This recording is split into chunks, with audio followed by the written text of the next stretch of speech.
سمعانين انه فوق الحملة بلابول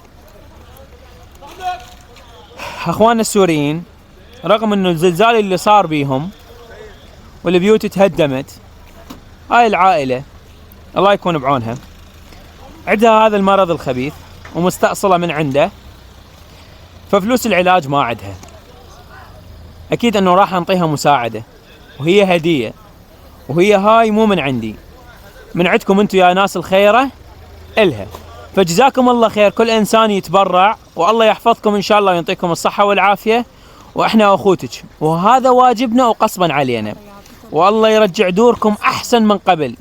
والمسلم مبتلى، وانت لما رب العالمين يحبك ما يبتليك، هم ببيتك وهمين بهذا المرض، فرب العالمين يحبك وابتلاك، والله يعطيك الصحة والعافية.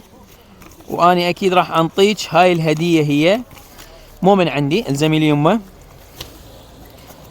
هاي الهدية من متابعين يوميات رائد الحلاق إلك،